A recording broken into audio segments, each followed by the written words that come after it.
نبوت کی کنلیں۔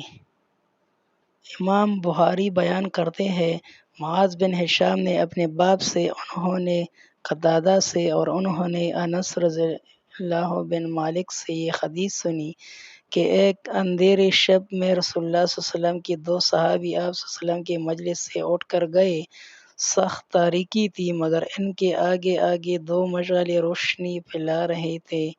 جب دونوں الگ الگ ہوئی تو ہر ایک کے ساتھ ایک شمع رہ گئی جس کی روشنی میں وہ اپنے گھروں تک پہنچ گئے۔ الصباح کے منصب نے ان دو صحابہ رضی اللہ عنہ کے نام بیان کیے ہیں۔ ایک اسید بن حصیر تھے اور دوسرے عباد بن بشر۔ وہ کہتے ہیں کہ اندھیرے شب میں ان میں سے ایک کا عصا روشن ہو گیا تھا اور جب ایک دوسرے سے الگ ہوئی تو دوسرے صحابی کا عصا بھی روشنی پھیلانے لگا۔ ابو سلمہ نے حضرت ابو سعید الخدری رضی اللہ عنہ سے روایت بیان کی ہے کہ نبی پاک صلی اللہ علیہ وسلم تاریک رات میں نماز عشاء کے لیے نکلے۔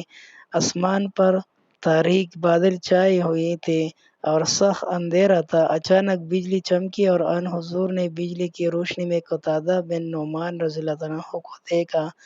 آپ صلی اللہ علیہ وسلم نے فرمایا قتادہ رضی اللہ عنہ؟ انہوں نے جواب دیا جی ہاں یا رسول اللہ صلی اللہ علیہ وسلم۔ میں نے سوچا کہ اس تاریک رات میں بہت کم لوگ عشاء کی نماز میں حاضر ہوئے ہوں گے تو میں نے چاہا کہ میں ضرور مسجد میں پہنچ جاؤں۔ ان حضور نے فرمایا کہ نماز کے بعد جانے لگو تو مجھ سے مل کر جانا۔